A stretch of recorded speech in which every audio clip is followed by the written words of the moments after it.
Welcome to another episode of Ship War, my review of The Amazing Spider-Man. Shipper War. When ship happens, I'm there.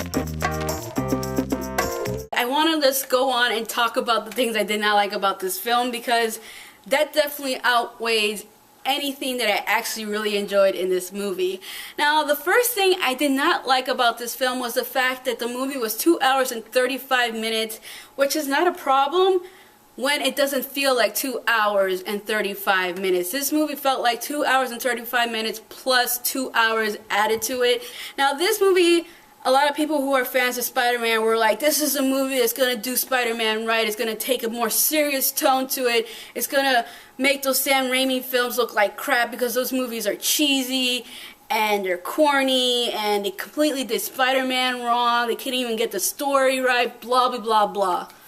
How is this movie any better than that movie to begin with? People who even say this film is better than Sam Raimi films absolutely baffles me because I honestly don't understand how that's even possible. Now, people who defend this movie being better say because this movie was serious and had a darker tone to it and it had a more realistic, theme to it. I'm like, really more realistic? So you're telling me that Uncle Ben, a New Yorker who was probably born and raised in New York, will literally, regardless, you can be the most sweetest person in the world, have the best morals in the world. I'm sorry, but it's so unrealistic for anybody to try to stop a person with a gun just because they robbed a convenience store. And they probably have a couple $100 from that convenience store just because the convenience store clerk tells them, hey, that guy robbed me, stop him. And you see him running with a gun in his hand and you're like, wow, I guess I need to, jump and stop this guy and grab those $200 because that is the mindful thing to do rather than just, getting his description and then calling the cops and telling the cops what this dude looks like. But no, we don't get that. We get Uncle Ben actually trying to take the guy down, knowing that he has a gun and actually trying to fight him for the gun just for a couple $100. I'm sorry, but that is the most unrealistic thing ever. I know people who defend that scene say, well, Uncle Ben in the Sam Raimi films, did the same thing kind of. Uncle Ben in the Sam Raimi's film was actually fighting for his car, which is, I'm sure, more than a couple $100, a couple $1,000. And also, the Uncle Ben in the Sam Raimi films was struggling. They had money issues, so him not having a car was more of a burden to him and his family than this Uncle Ben trying to stop this guy who was running away from the scene with a couple of $100. So I just thought that whole scene was very unrealistic in reality, based in reality, seeing as this movie is supposed to be based in more realistic, elements of realism or whatever people are calling this movie. So, yes, that really, really, really bothered me. There was also other really cheesy scenes, like the basketball scene where Peter Parker, who now has these amazing powers, is showing off these powers in front of all his classmates to see. And then he not only does, he does that continuously throughout the whole movie. He shows off his powers in so many different scenes. By the end of the movie, I'm thinking to myself, how many people at this point already know that he's Spider-Man, or at least put two and two together? I mean, by the end of the movie, I was just waiting at May to ask him if he was Spider-Man. The other thing I did not enjoy about this movie was it's supposed to be a reboot, so it's supposed to be a different story in comparison to the Sam Raimi films, which I felt like it really wasn't. I felt like there was a lot of particular things in the movie. They're very similar to the Sam Raimi films, and I know a lot of people say that because it's a reboot, they have to tell these elements of the story to make it a Spider-Man story, which, yeah, that's true, but it kind of just became like, I've seen this already, and it seems like you're just dragging on this already told story even more just to make it more different, but at the same time, it's not different. It's basically the same thing, just dragged on when it doesn't really have to be. And I felt like this movie felt like that. I felt like there was no season changes. I was confused, like how many weeks, how many months did a year even pass during this movie? I felt like everything happened within a week. Like Peter Parker gets his powers, his uncle dies, he gets with Gwen Stacy's dad died, and then it's the end of the thing, and they're still in school. They're still in the same school year. So how many months or weeks pass? That's what I'm thinking while watching this movie. They're still in high school. He hasn't graduated, and it's just a drag on of his high school days, which I have to say isn't a big part in the Spider-Man comics. In the Spider-Man comics, Peter Parker spends most of his time in college than in high school. And again, people are defending this one, saying, oh, it's more true to the comics. In what sense is this movie more true to the comics? It's not more true to the comics in whatsoever. Number one, Gwen Stacy is not Peter Parker's first love interest or first love. First serious, relationship. Yeah, Gwen Stacy is that. But in the comics, he meets Gwen Stacy in college just like he meets MJ. So again, they changed the origins for that. Let's talk about Dr. Connors and the Lizard. That origin was completely changed as well for this movie. He's not even the same person. He's not a British guy. He's not some scientist for Oscorp. He creates the serum himself. He doesn't create it because of the help of Peter Parker. All that stuff is completely changed, and people are trying to say this is more true to the comics. In what way is this movie more true to the comics? That's what I would like to know. And people who say that, they're like, oh, because Peter Parker, when he's like Spider-Man, he has more of a sense of humor, and he's more witty, and he does all those little jokes. Okay, yeah, congratulations. I rewatched the Sam Raimi films, and I have to say, he does the same thing in those movies, so because he does more of it now to the point it's even obnoxious. I mean, if they didn't put all those funny little witty comments in the trailer, I probably would have laughed. Now let's talk about Peter Parker. Peter Parker, in my understanding, is supposed to be this nerdy outcast kid, blah blah blah. In this movie, he was a hipster kid who just didn't want to conform to the masses. He just wanted to do his own thing. He was basically hip in his own little sense. I mean, he was defending nerds from the bullies in this movie. What's the other thing? Oh, he's supposed to be into science. That's the other thing that bothered me. So we're supposed to meant to believe that this Peter Parker is like really into science. He loves science, but yet he seems more worried about skateboarding than being in science, because there's that whole thing where he gets upset when his skateboard gets broken in half, or you see him skateboarding more than doing actual science. So he creates a little lock that he can lock his door. Congratulations. I'm sure most people can do that. I'm pretty sure most people can do that. Just, general electronic goal stuff that you can do there. I mean, there's nothing in this movie that made me feel like, wow, this kid's really smart. He's a genius. I can see this kid creating that web stuff and whatnot. But no, he doesn't even create that either. He actually gets that from Oscorp, so he didn't create that either. He just created a little contraction that he puts there. So that was like the only genius thing he really did. Everything else, he either, took it from his father or something or another, and that he felt like he was really into science or he was really smart. He just felt like a kid who just, at that point, just fell into science because of what he found in his father's suitcase. He's like, let me go into, Oscorp, which I've never been before, and, look around and see if I can find Dr. Connors, because who I've never met before. I mean, you would think a kid who's into science would have been in that group of intern kids who were there or would be working at Oscorp, just like Gwen Stacy, if he was as into science as we're made to believe that he is.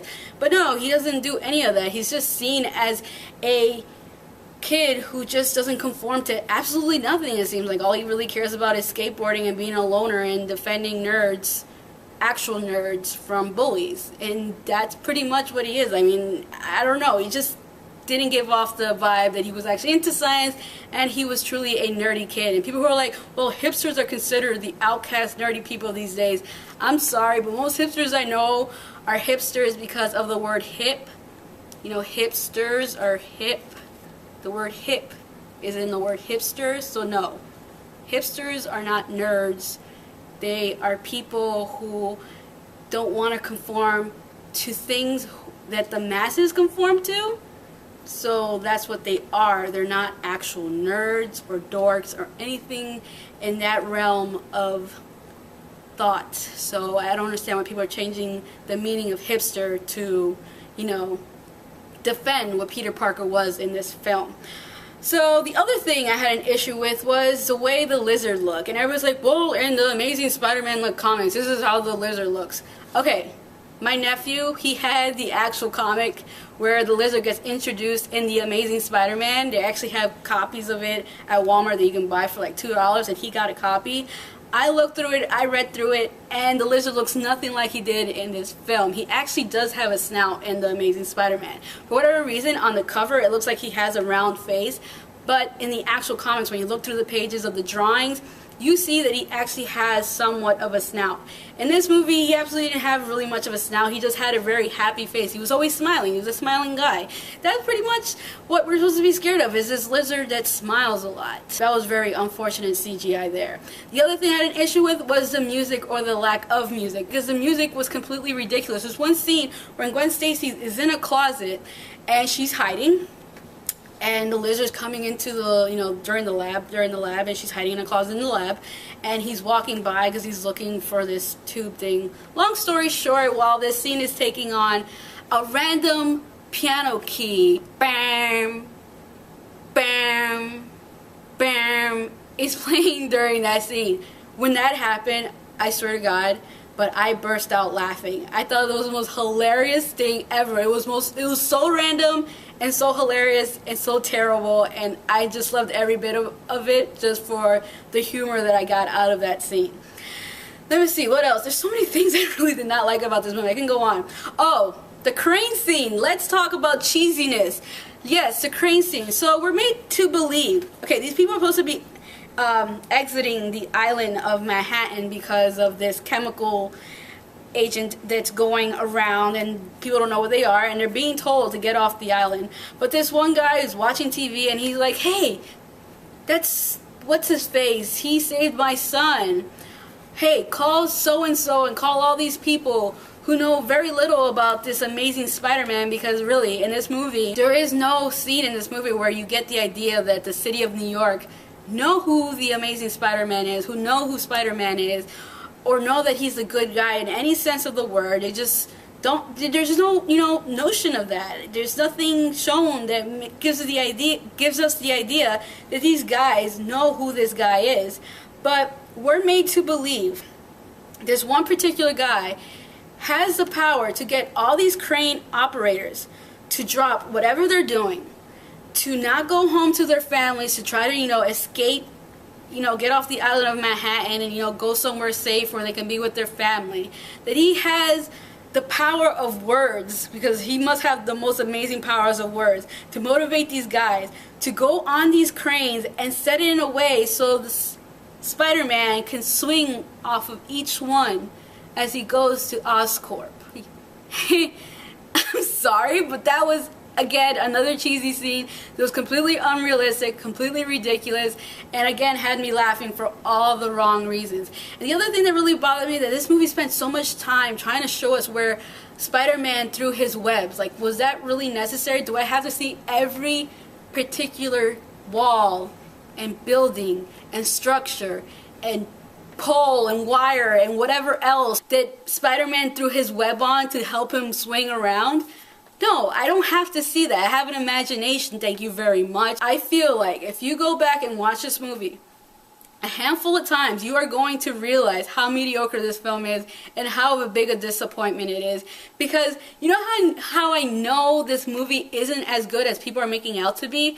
Because I remember when the first Spider-Man movies came out, and I remember people going to see those movies over and over and over again. And then you have the, other superhero movies like the Avengers. People went to go see that movie multiple times. And then, of course, right now, The Dark Knight Rises is out.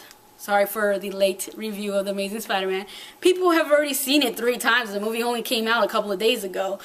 Yet in this movie, I swear I probably know one person who went to go see this movie more than once. People who I expected to go out and watch this movie at least 3 to 4 times went to go see this movie once, and that was either at a screener, which they didn't even pay for, or they went to the midnight showing, and then after that they never went to go see it again. Actions speak louder than words. In my opinion, the action of the people who said this movie was amazing but yet went to go see it once, either for free or at a midnight screening, and never went to go see it again, tells me that this movie isn't as amazing as a lot of people are making it out to be. It's a very mediocre film.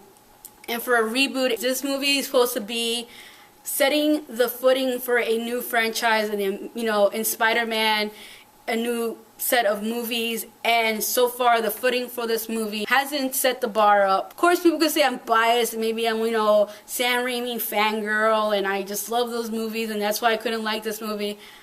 No, I'm telling you, I have no problem admitting when I'm wrong. No problem whatsoever. And I have to say, this movie was a disappointment, and not even the romance, which I need to talk about. Great disappointment. The romance in this movie was very rushed. I felt absolutely nothing when it came to chemistry. The build-up was almost not there. They just become friends and they're already making out and they're already boyfriend and girlfriend. He's already telling her that he's Spider-Man. There was like no really big build-up. Why not wait for the second movie for him to tell her? But no, he tells her right away, and it just wasn't what I was expecting for a romance in a movie with two actors who I extremely enjoy, who I assumed would knock me off of my feet, at least when it came to their chemistry on screen, and not even that happened with this movie. So that is all for this episode of Ship War. Goodbye, and until next time. And if you haven't already, please subscribe.